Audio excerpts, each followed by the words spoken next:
PMH Atwater. My name is John Spar. Briefly, I'll tell you that I come from an IONS background. That's why I'm excited to introduce PMH. I'm the founder of South Bay IONS, that's San Jose and Saratoga. I'm on the IONS Affiliated Groups Council, and South Bay IONS is a proud affiliated SAI group, and I'm lucky enough to serve on the advisory board with them. It's an honor to be here today and yesterday, having heard so many experts on the subject of STE, from communicating with the highest spirit realms to proposing and achieving revisions to the APA's diagnostic volume, speaking multiple languages, which you'll see in an hour or so, in multiple faiths, and hearing from the world's #1 academic NDE researcher a little while back. SAI's first conference has been a great success, to say the least. Now to PMH. I think we all know her, most of us do, an international authority on near-death states. PMH is the author of, I think it's 18 books now. Okay, her writings have also appeared in numerous magazines and newspapers. She has lectured twice at the United Nations. She has guested on many TV and radio talk shows. Recently, she was awarded the Lifetime Achievement Award from the National Association of Transpersonal Hypnotherapists and the Outstanding Service Award from IONS. She was one of the early members of IONS, really early.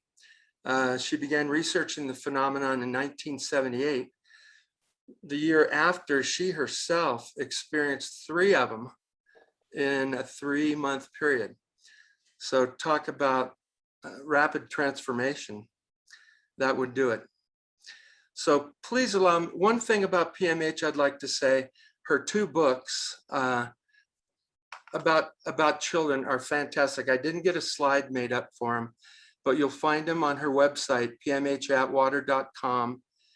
Her most recent one about children is the Forever Angels, and the earlier book about children are Children of the Fifth World.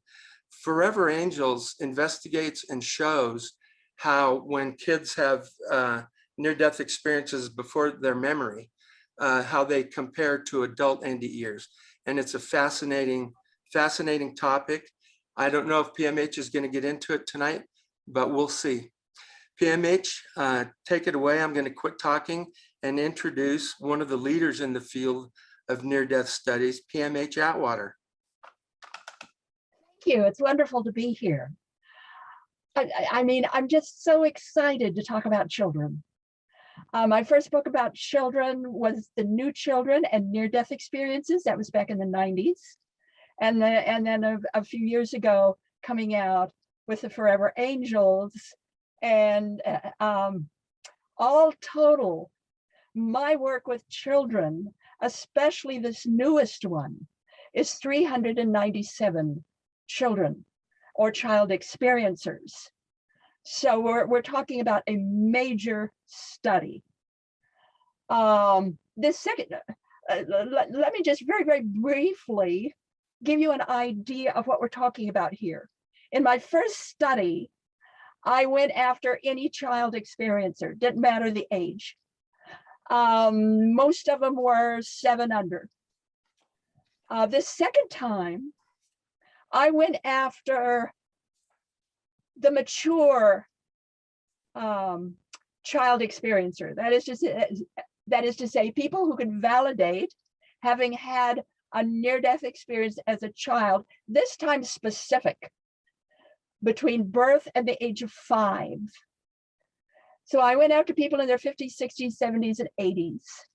One lady who was 82, who had her experience when she was 2 years old, was able to have that validated by her sister, which is about 10 years younger. Can you imagine that, 82? And she was able to validate it. You know, any near-death experiencer, you don't forget them. And with children, it's even more so. But I was going specifically after those who are grown.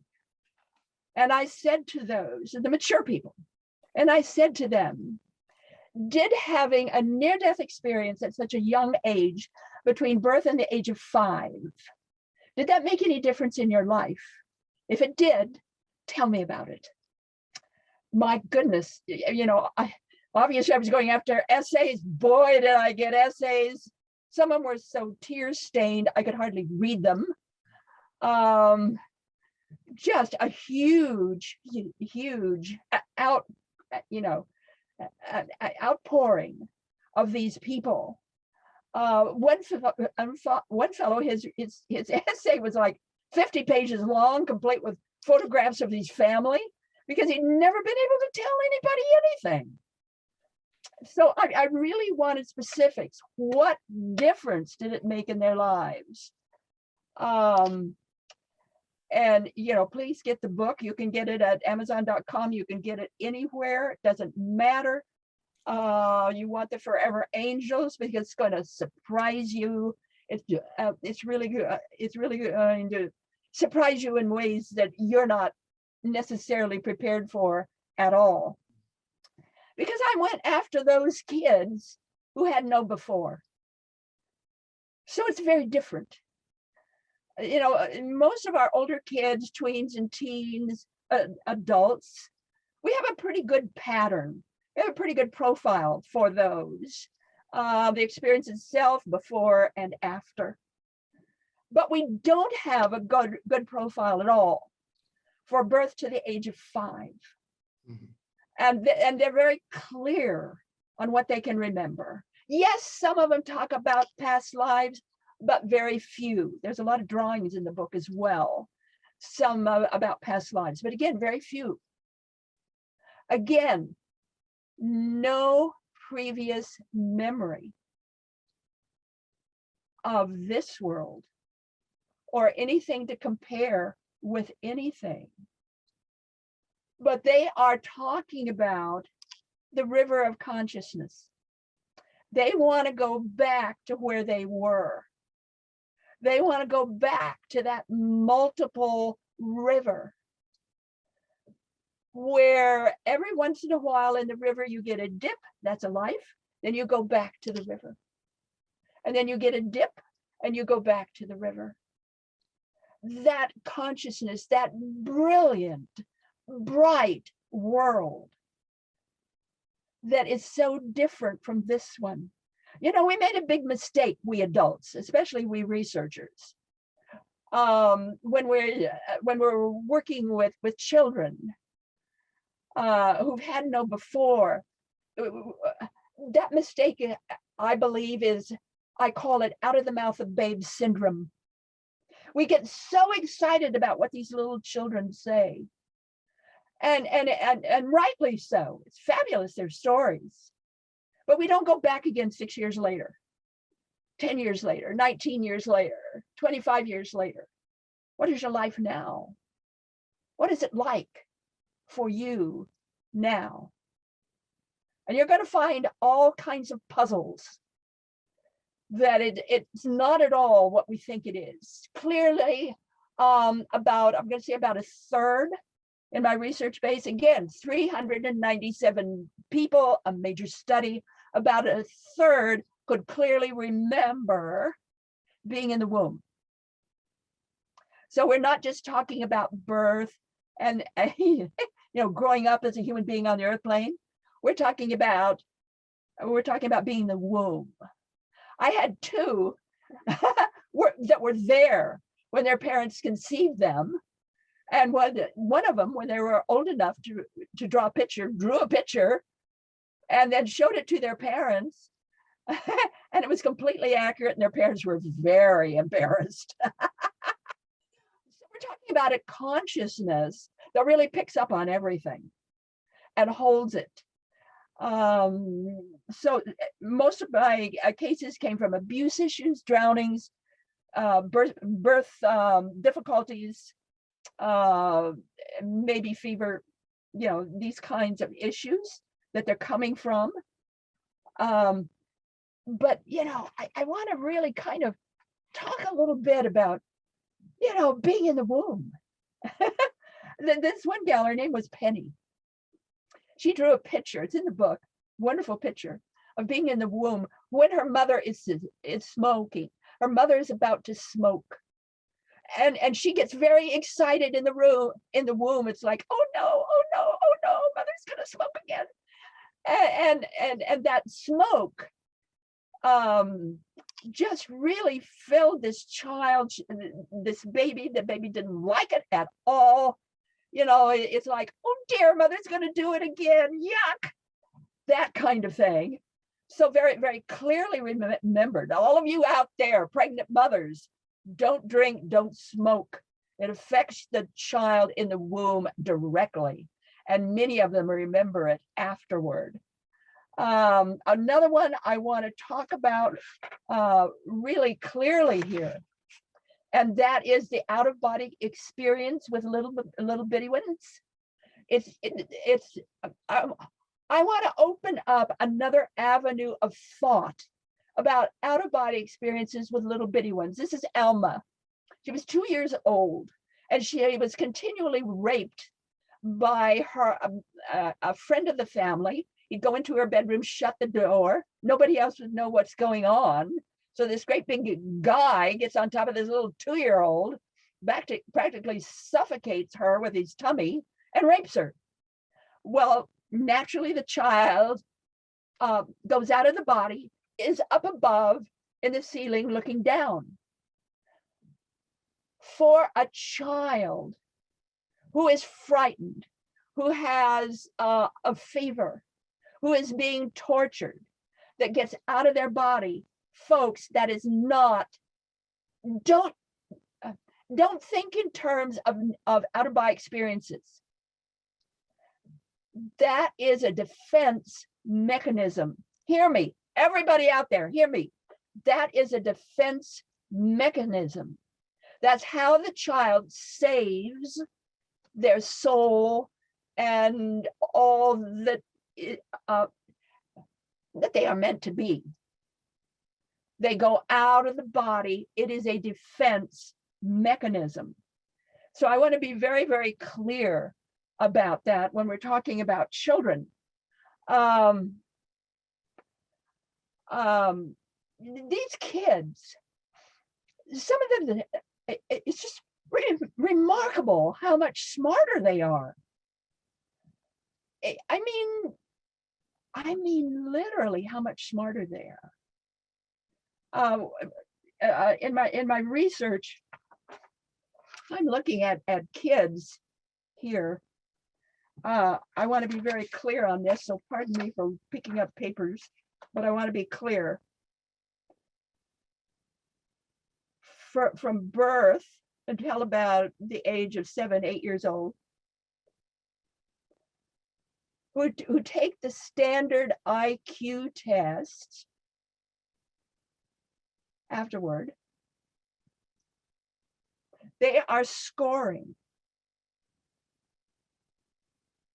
between 150 to 160 on standard IQ tests. How many? 48%. Again, 397 kids. Think about that. Those that take the standard IQ test when they are older are scoring between 150 to 160. Hold on here.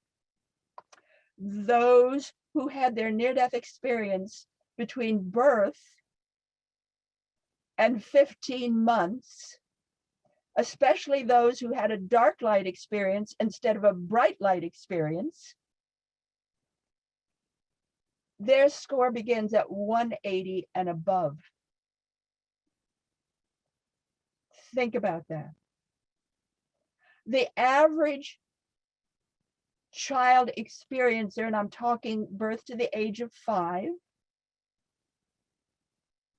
the average child experiencer at that age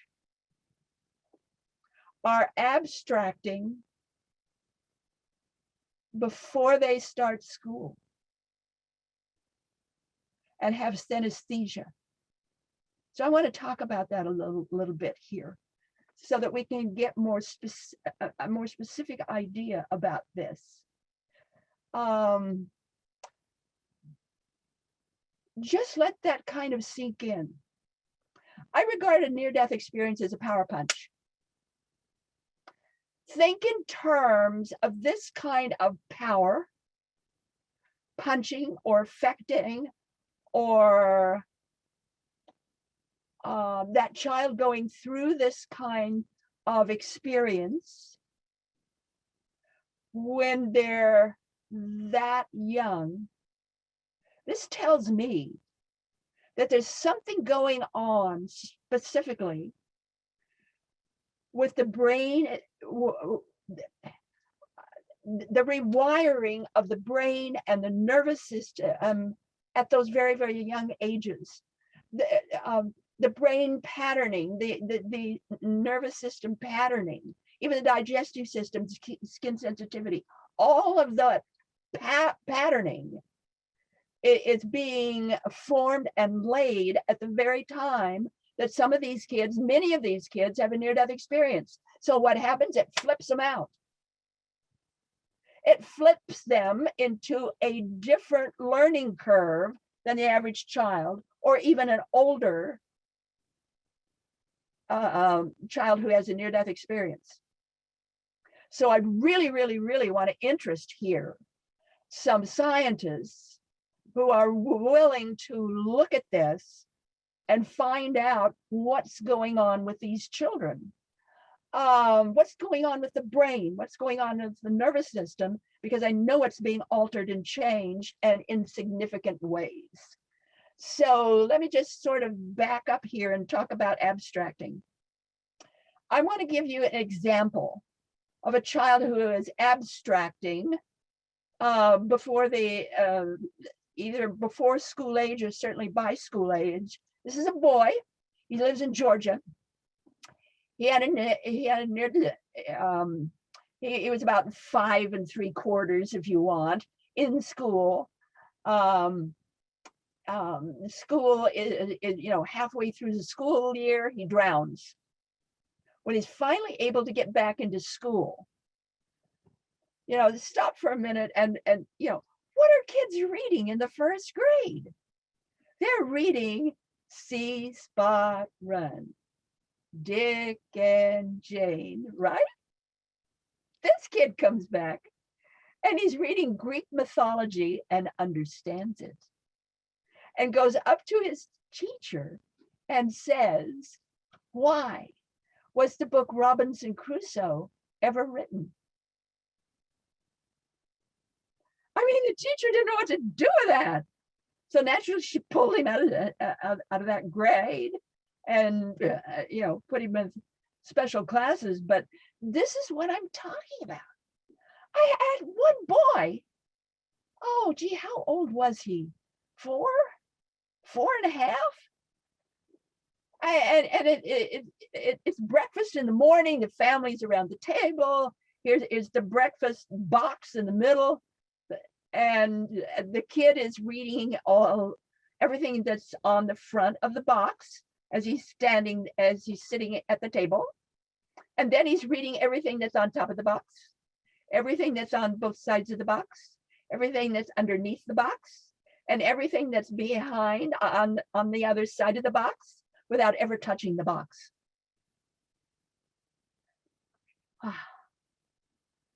We're having remarkable changes to these children. Let's talk a little bit here about synesthesia.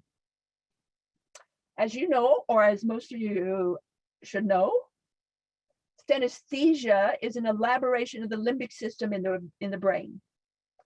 So this is where our sensing and our patterning is.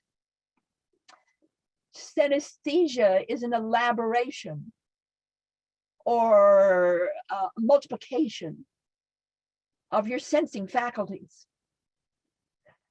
Let me give you an example of what that's like. Only this time I'm going to use myself. No, I was not a near-death experiencer as a kid. I just happened to be a kid that was born with synesthesia.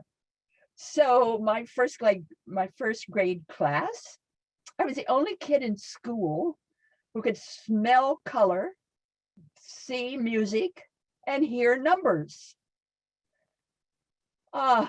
Spent most of that class sitting on a tall stool in front of the class, having to wear a dunce cap as an example of a bad child who told lies. My mother was called in twice by the principal. He wanted to kick me out because, I mean, what could they do with me? I was telling the truth. Everybody else thought I was lying. At the end of my first grade year, I was so angry. I decided that I was never going to grow up because I didn't want to be an adult, because all adults are stupid. And, I'm going to do my own research for myself and find out the truth myself. I mean, I'm never, I'm never, I'm never going to consult with an adult again. And I think that was really the grounding in my life for becoming a researcher. Was what I went through in the first grade.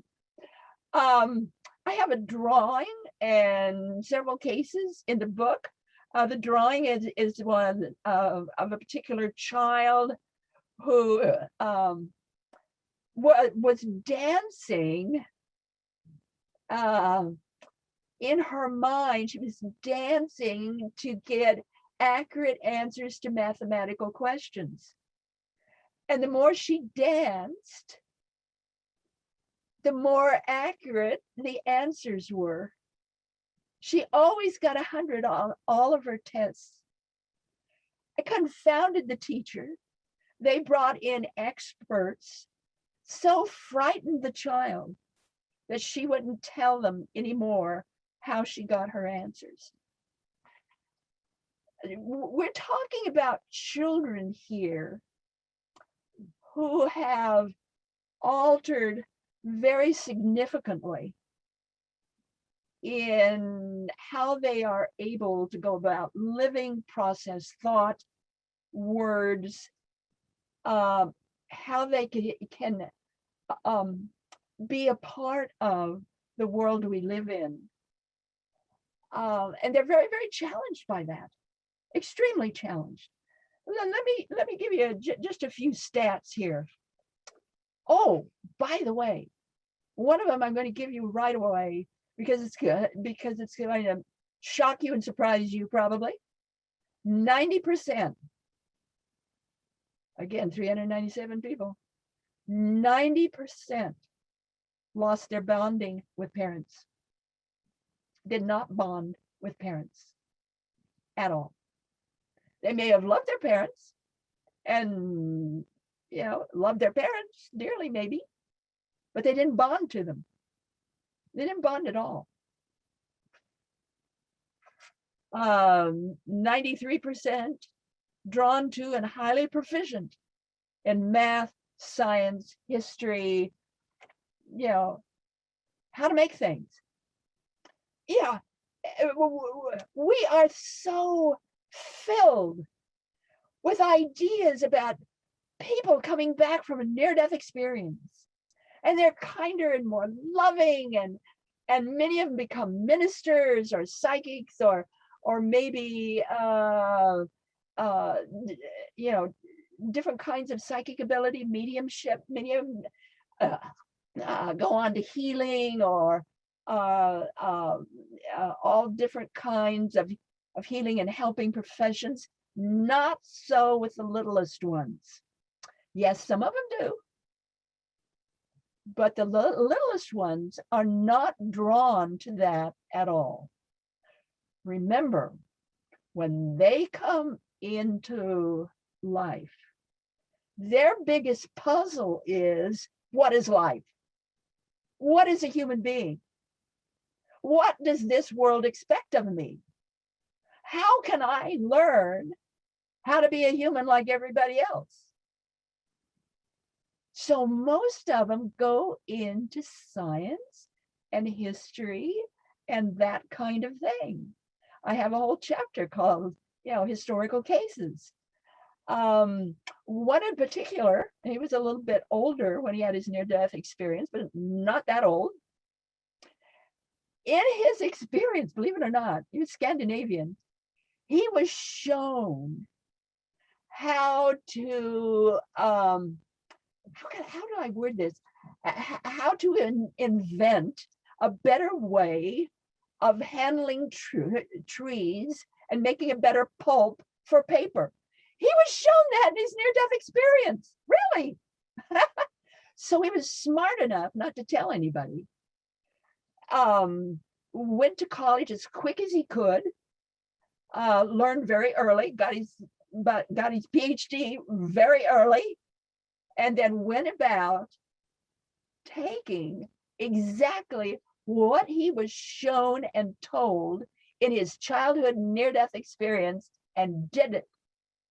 And is now very famous for wood pulp and, making better paper. Can you imagine that?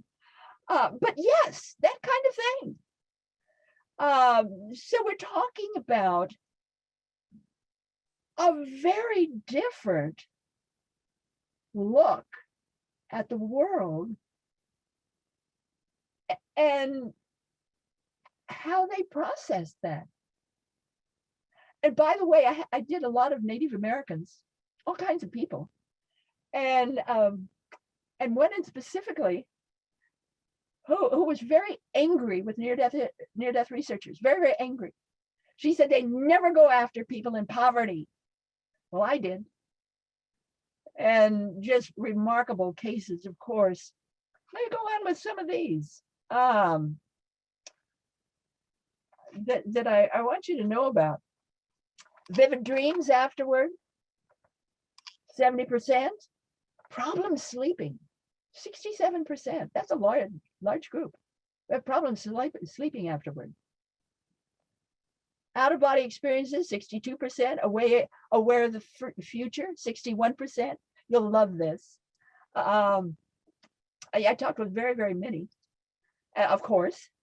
And this one girl said, well, why should I go out on that date? I know what's going to happen.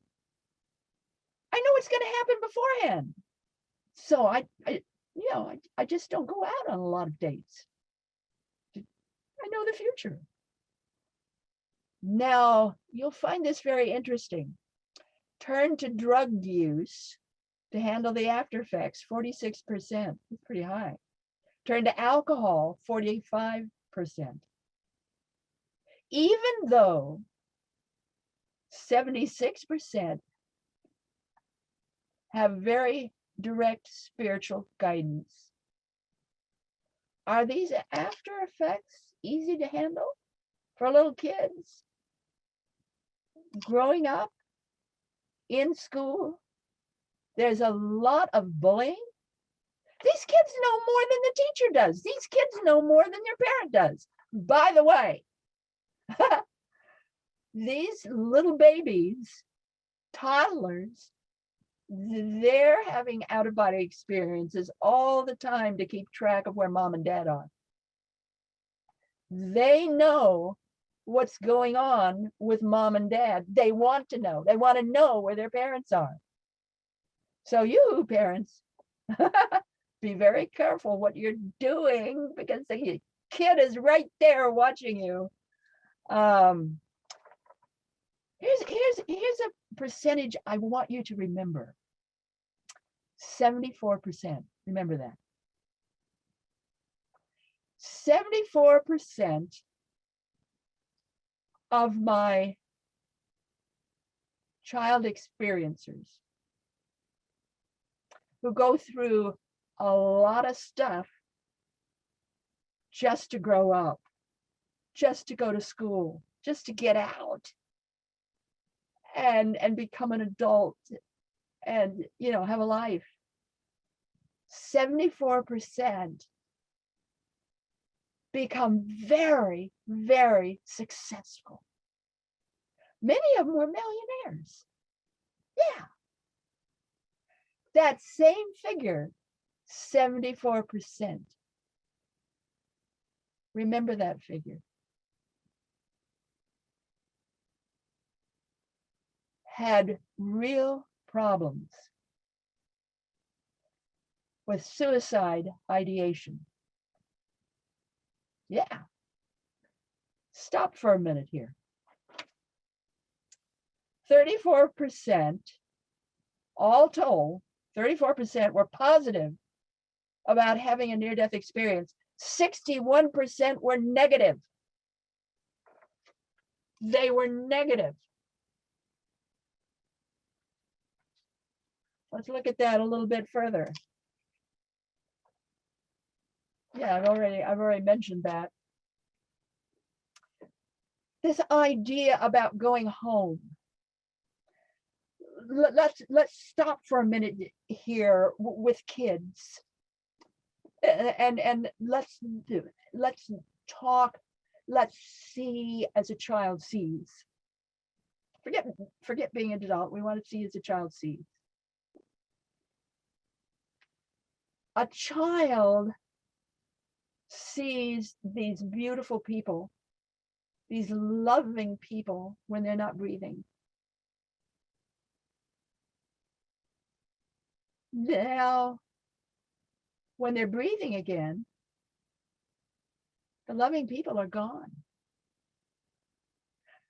A child's logic says, oh, you know, I was in that beautiful world when I wasn't breathing. The way to get back is to stop my breath.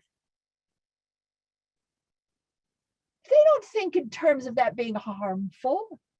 They don't think in terms of doing anything to hurt themselves or anybody else. They just want to get back to where the beautiful people are.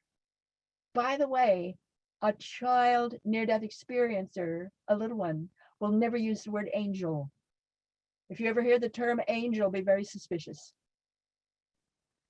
Maybe they heard that term on television or with parents. You know, you want to check on that.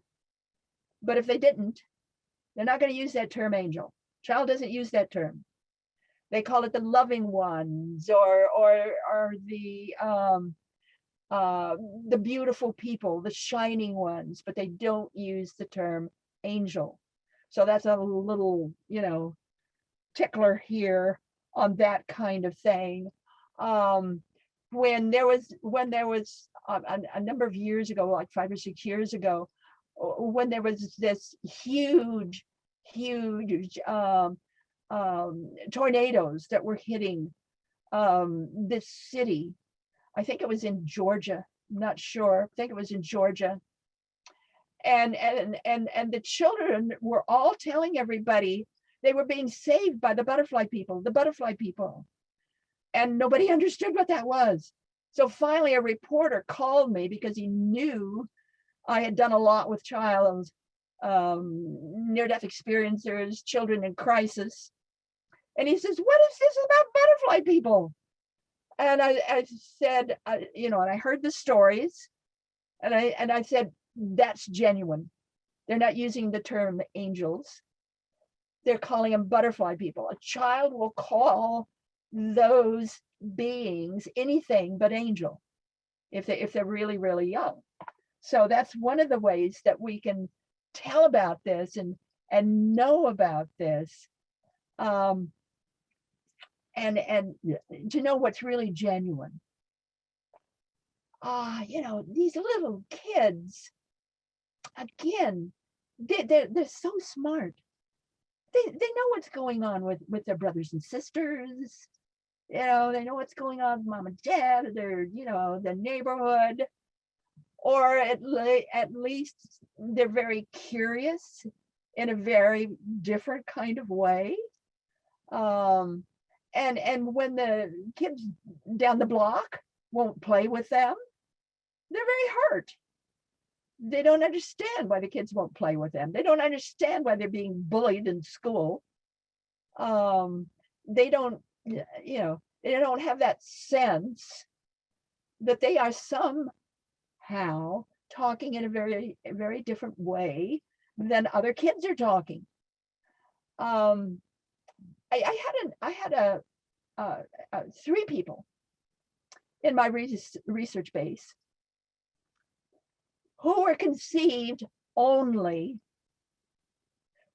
by their parents only for the purpose of Satan ritual, Satanists. And this one had 17 near-death experiencers before the age of 9. The first started at 6 weeks of age. She's constantly being put on Satan's altar or in some way being tortured as a offering to Satan. How this woman grew up and managed to have any form of sanity is a miracle in itself. Finally, when she's in her 40s, she was able to forgive her parents and understand why she was in that situation. That helped her soul to learn what it needed to know. But it took decades to get to that point. I also want to talk about another anomaly. I think we have plenty of time here. Maybe some of you out there caught it. Maybe you didn't catch it. When I'm talking about lights. So many people talk about near-death experiences as a white light experience. No, no, it's not. It's a bright light experience. Some experience it as white light. Some experience it very, very differently. There are clearly 3 lights. The children describe these, I think, very well. They describe one of these lights as being very raw and very powerful and very piercing. There's just something very, very strong about this light. And it doesn't have any particular color. It's just, it's a really strong, powerful light. And then there's the dark or black light. Forget about Satanism and all this kind of stuff or negative. It's very positive. There's something about this dark or black light. Many children describe it as purple tinges to it. That's very healing and very warm and very loving. Remember when I said before, when we were talking about intelligence, and I was talking about, children between birth and the age of 15, when they were old enough to take the standard IQ test, that group had 180 and above. Most of those had the black or dark light experience, not the white or bright light one. So we get to the bright light or the white light. Some say, it has purple tint, it has silver or gold tinges to it.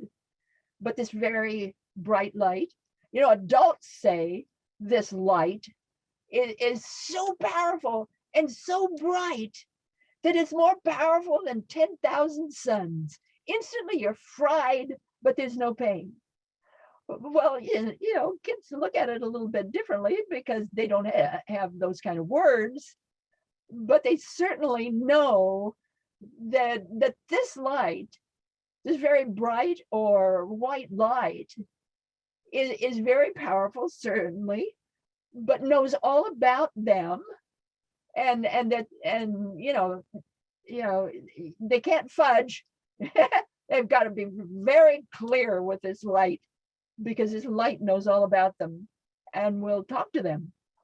So we've got this very raw, piercing light. We've got this black or dark light, and we've got this white or bright light.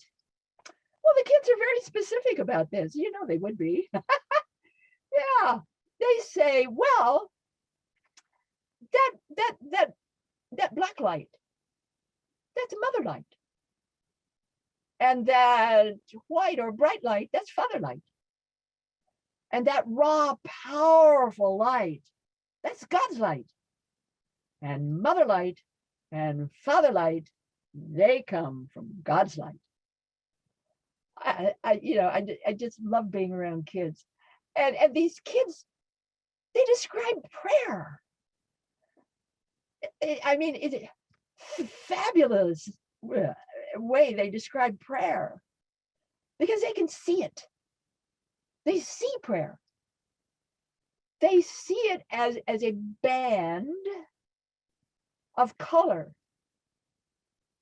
sort of like rainbow color, going from the person saying the prayer to the person getting the prayer. And that band, it's not like a rainbow. It's not that, that kind of length. No, it's more of this back and forth kind of band. It's not an over like a bridge, but a back and forth kind of band. And they see it very clearly, and many times they call them light beams. Prayers are light beams, and the tip of the prayer, maybe the tip, either way, will be very vivid white or bright light. So here goes this banded light going out, and they see it going from the person saying the prayer to the person getting the prayer. And so I asked this one little boy, did one of these light beams ever hit you? I said, oh yeah. I said, what was it like? He said, oh, it was warm and fuzzy. I felt warm and fuzzy all over. Don't you love little kids? But there's the idea that prayer is a light beam and that it goes out. It's this beam, this specific beam of light that goes out. And the kids are just, really specific about this. This one particular woman really grabbed my heart. She was very, very poor. She was one that was griping about researchers never go after people in poverty. And she spent, all of her pennies and,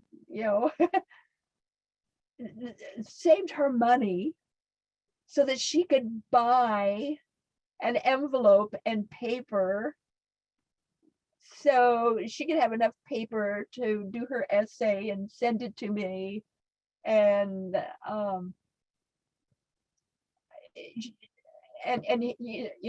it's sort of like the widow's mite kind of thing. It's like she was just so poor, and yet she wanted to be heard and saved up the money so she could send in her essay. When we're talking about children, and we're talking specifically about this idea, this business of suicide ideation, I want to dwell on that just a little bit. The children, again, have no idea that they're hurting themselves if they want to leave.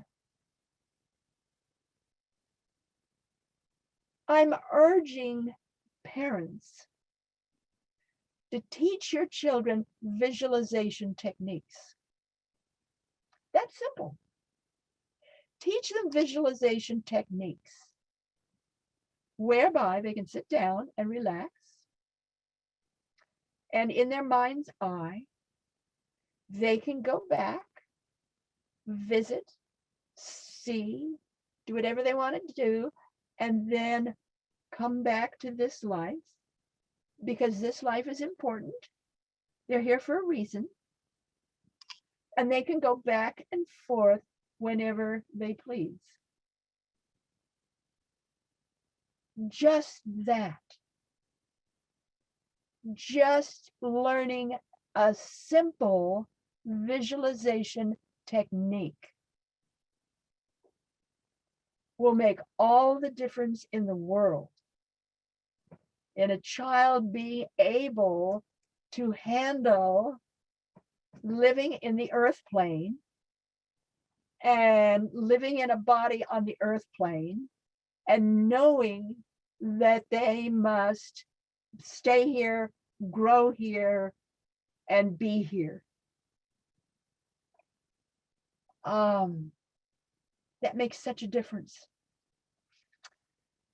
And you know, and again, teachers out there,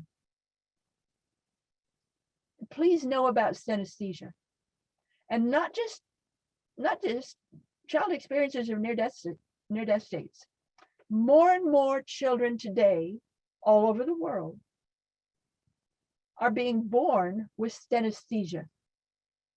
Different types of synesthesia, but still this idea of multiple sensing or different sensing modes. Really, teachers need to know about synesthesia.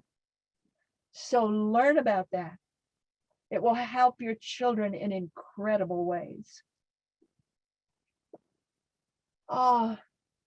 You know, again, this idea about suicide ideation, I really feel that the whole issue is they're homesick for heaven. That's it. And that's all there is to it. It's simple. They're homesick for heaven.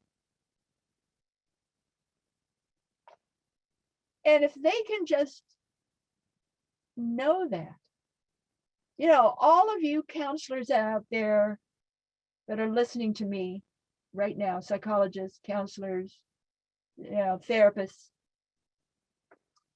in the book Forever Angels,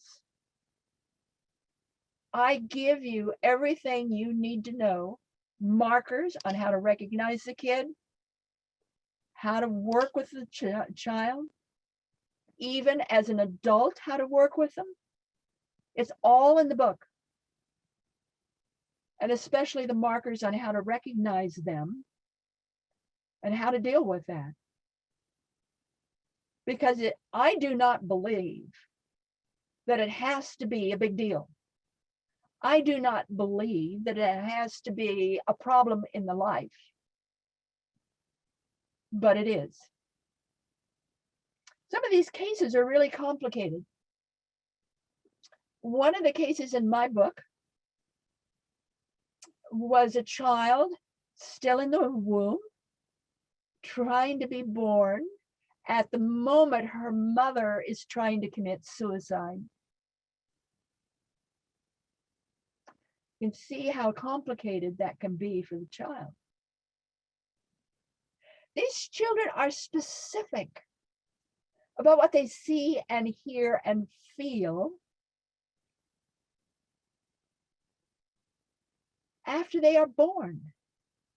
So I give all kinds of suggestions in the book for that birth center, you know, for the doctors and for the nurses.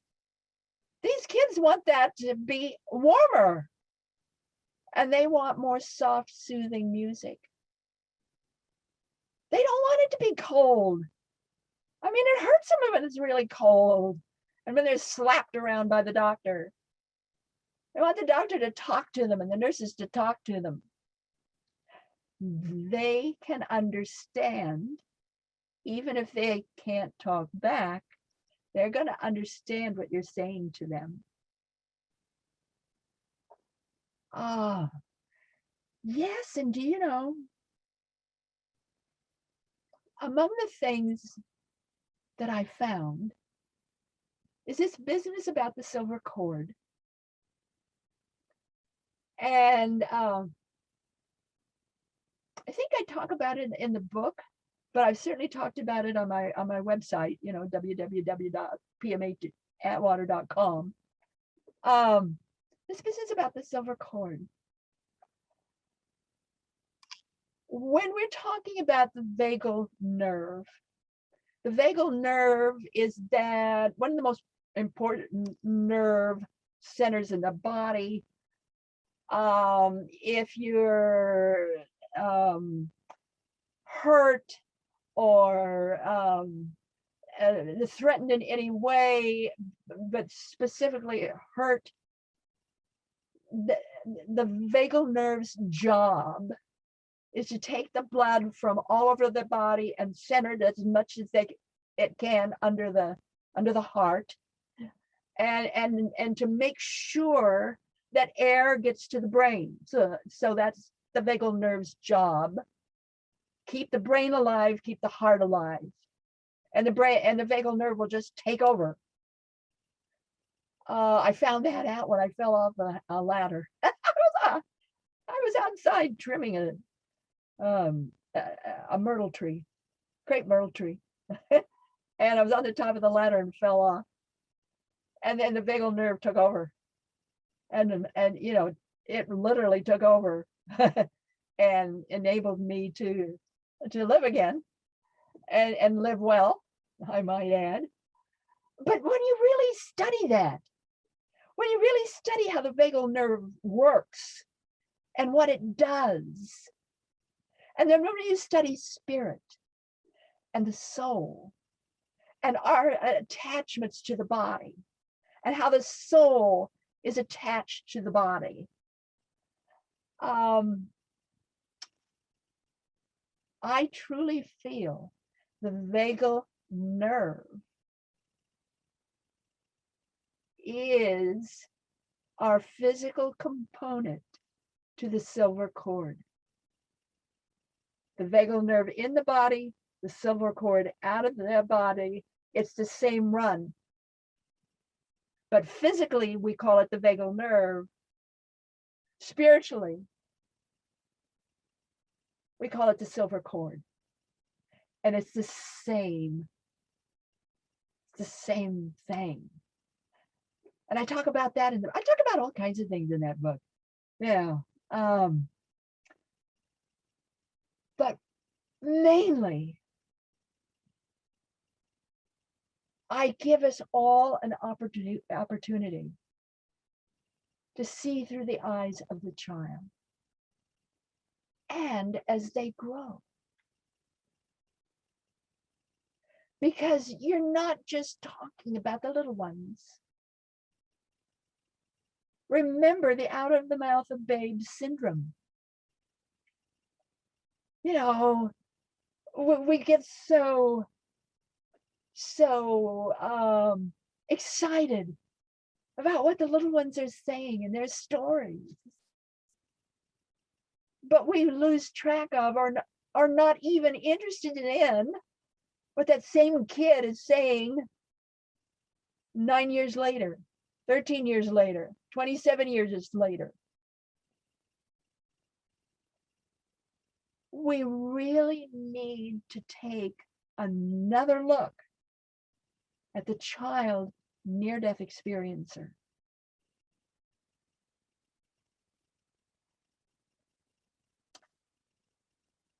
And see the running of that person's life, the flowing of that person's life, the maturity of that person's life as they age. They do not come in, most of them, knowing what a human being is, or if they do, knowing how to handle life in the body. Okay, 5 minutes left, PMH. Okay. And I'm just about to that point where we can have questions. Yeah. They're not familiar with that.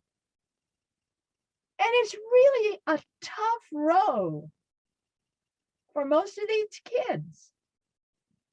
It's not easy at all. And do you know, most of them do not like IANDS. They do not like being around other near-death experiencers. Nope, they don't. Because they don't like this love and light stuff. They don't want people talking about love and light and beauty and all of this kind of thing. They want to know specifics. How do I handle this? What do I do with it? Yeah, it's a different worldview. You know, we're all filled with these studies and people speaking up now and coming forward. Not enough have come forward. They call themselves birthers. That's not a name I made up. They call themselves birthers. And they want to know more about what it's like to propel and manipulate and be in a body, be in a life, and make it successful. So, yeah, let's take questions now. Well, that's wonderful. Thank you, PMH. That's fantastic. Thank you, Robert. Wow, I'm always glued to your presentation. This time I was glued a little too much. I miss looking at the chat room, and I think there's more questions than what I realize. I think most people are saying how much they're enjoying your presentation, and they're saying there's several people that talk about how you empower them, because there have been a number of individuals come on talk and mention their experiences as children, their sexual experiences as children. Oh, so yeah. this is really great. Everybody's really into it. Fortunately, our friend in Australia, Nicole Gruhl, is here. And Robert, can you spotlight Nicole also? I can't find her. And so, hi, everyone. Hi, Nicole. Thank you very much. What Nicole has done is she's separated out the questions from the wonderful comments that people have made. I did not, so I would have to go up to the top of the list and search. So Nicole is going to ask questions that she has separated out and taken from everybody's questions. So thank you so much for talking. It was a great talk as usual. And I'm glad you, real briefly, I'm glad you discussed the new book, the Forever Angels book, because I'm a new grandparent myself. Oh, wait a minute here.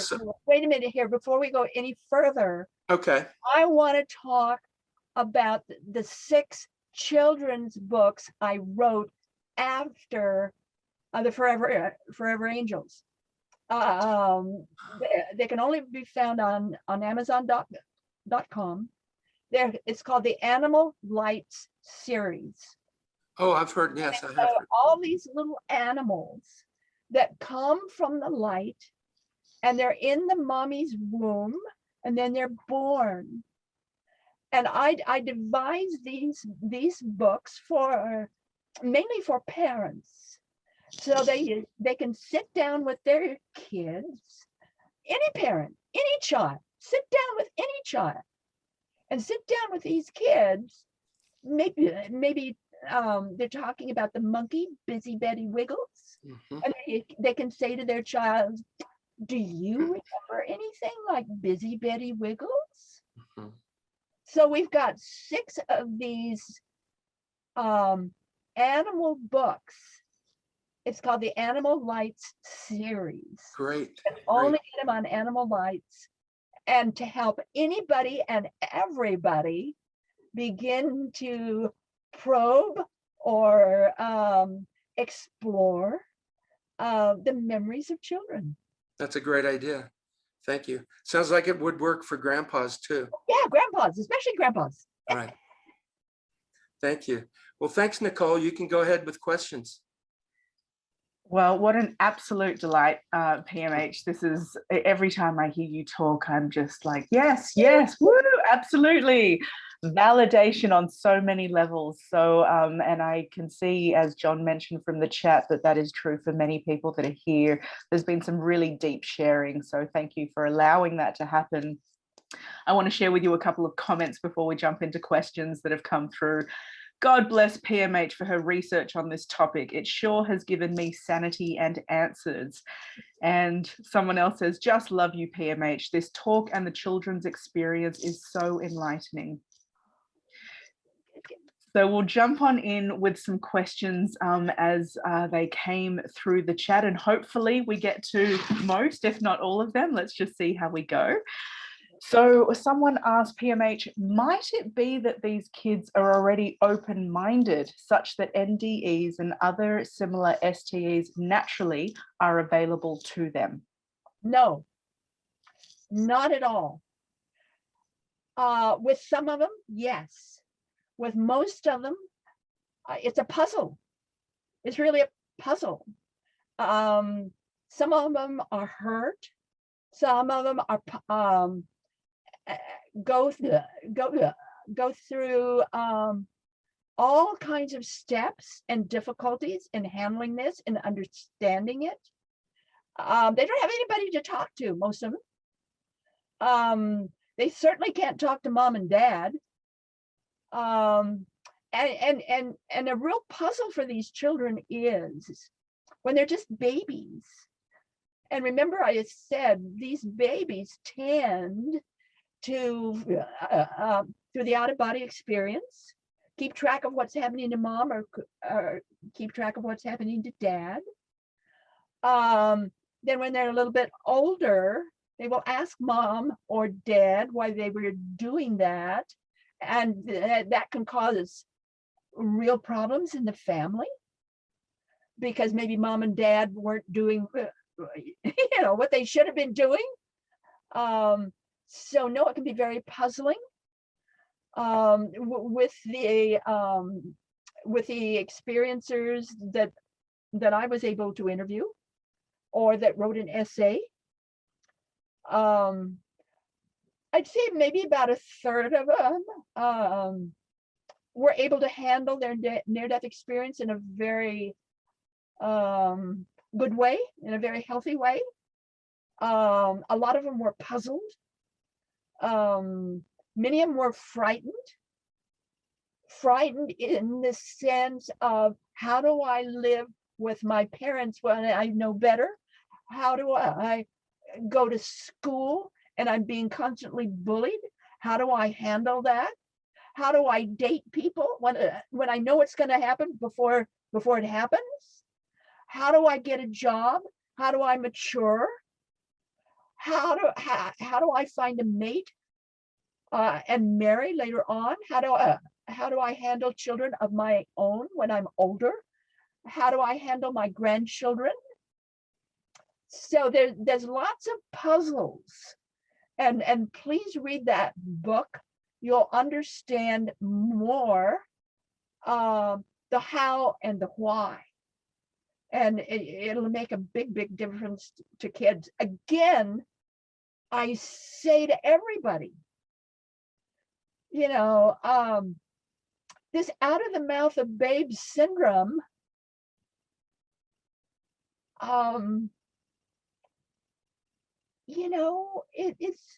it's great. But later on, when the kid is a little bit older and they're dealing with kids in school, it's not so great.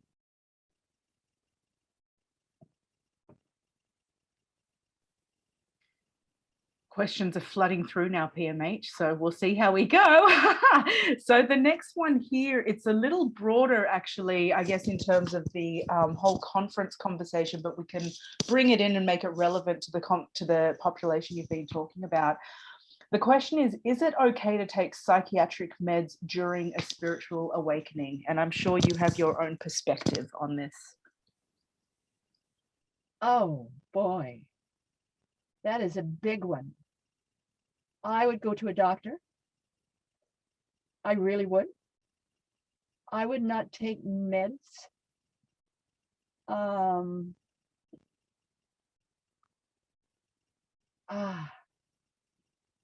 Okay, a lot of these childhood experiencers who are now older and have gone to psychiatrists or psychologists and are taking meds have gone into all kinds of fear issues, problem issues, because they're having a hard time dealing with what the counselor or the psychologist or the doctor is telling them versus what they feel inside, and what the, you know, and the real issues they're feeling inside. And among the things I say to them, believe it or not, even to adults, is learn visualization techniques. Go to any kind of metaphysical church. You've got the Unity Church, you've got centers of spiritual living. They're all over everywhere. They can teach you. There's all kinds of spiritual classes, meditation classes. There's all kinds of really good books out now, all kinds of videos out now. But I don't think there's anything more powerful than eating the right kind of food, being out in nature. You know, the Native Americans tell you, if you've got a problem, put your, build yourself kind of a little hollow in the dirt and scream your problem into the earth. Mother Earth can take it. Scream your problem in there. And then take a breath. Roll over. Get in the grass. Get next to a tree. And take some deep breathing. That will help too. There's a lot of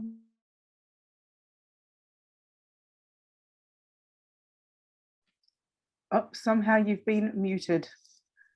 There's lots of good ways that you can deal with problems.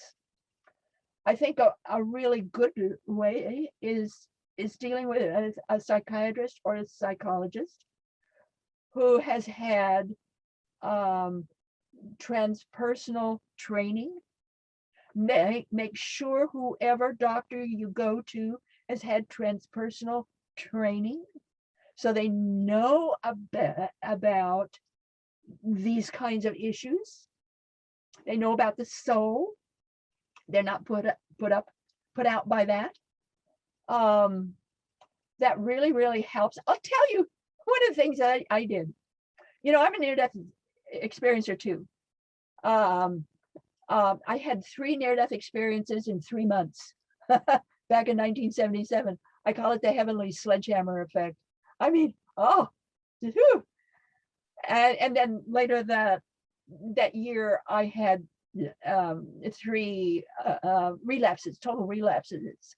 So I had to relearn how to stand, how to crawl, how to climb stairs, how to run, how to tell the difference between left and right, rebuild all my belief systems. So I had a really tough time coming back. And this is certainly not with children. This was an adult experience.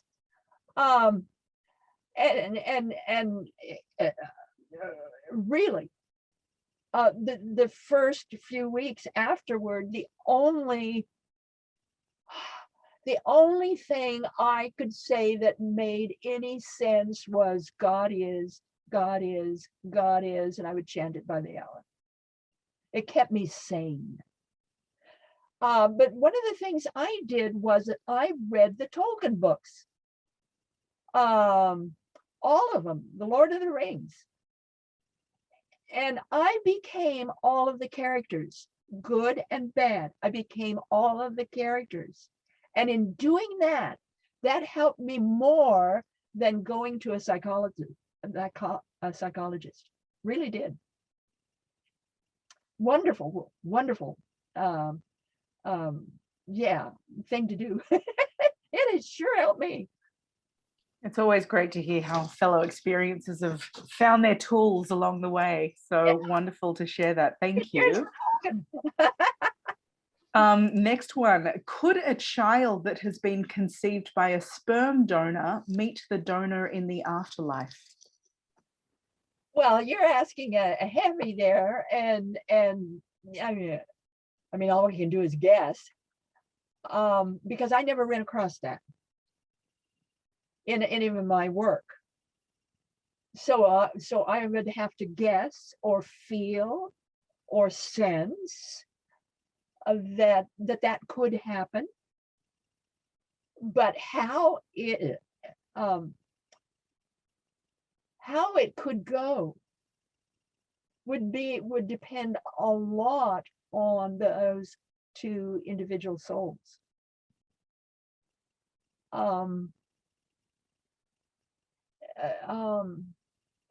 Because when we're talking in terms of good and bad and right and wrong and heaven and hell, those are all earth plane issues. So when we're on the other side, when we're the soul, when we are our soul and we're laid bare in the spirit world, many of us know, we just know. We know the issues. And we're able, so when you've just died, for instance, that certainly is an interim period where you're going to be handling a lot of different issues and feelings and thoughts. It takes a while usually for that to steady. All I can say to you is those people who died and died violently, it took a while afterward for them to settle down. It was not instantaneous.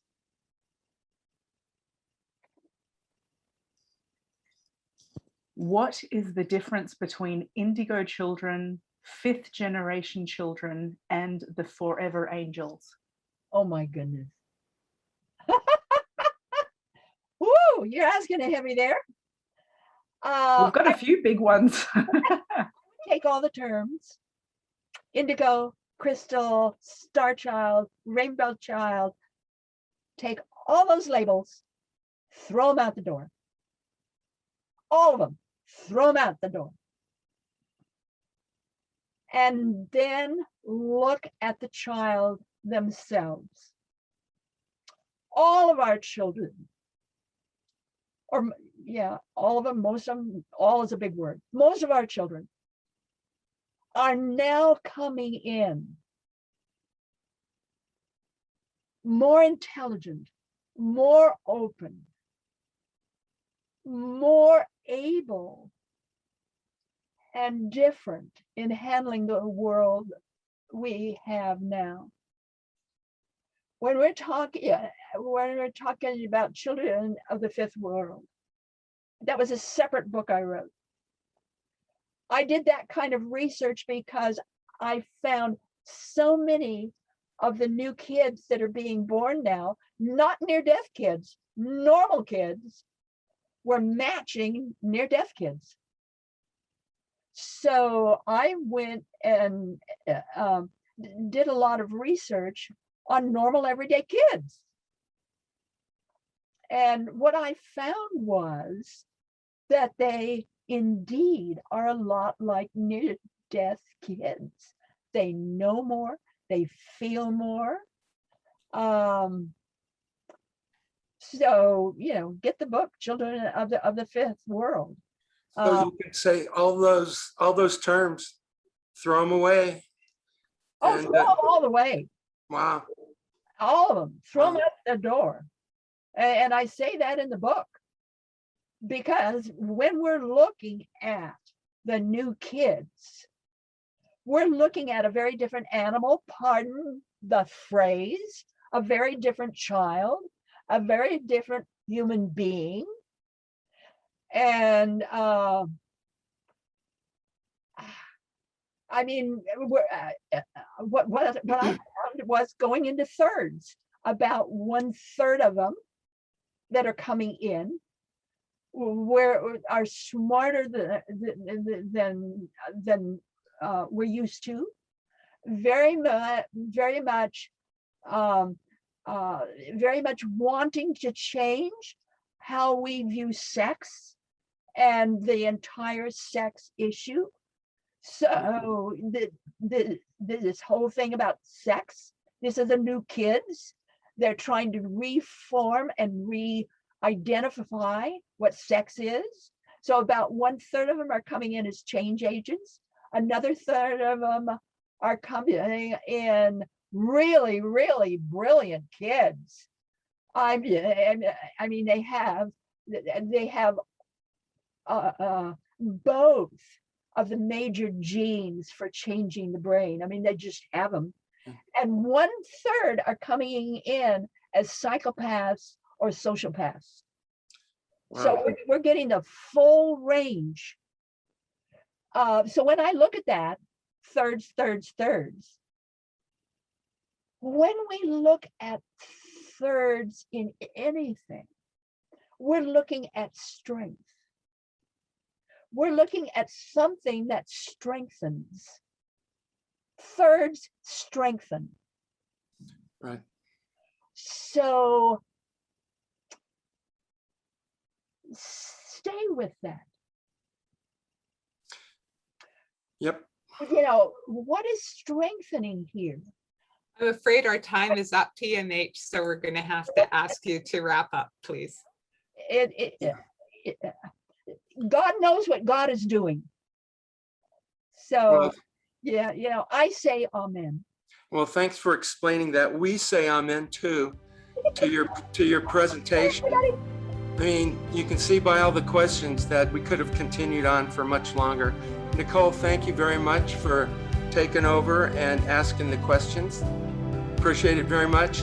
And thank you for being here, PMH.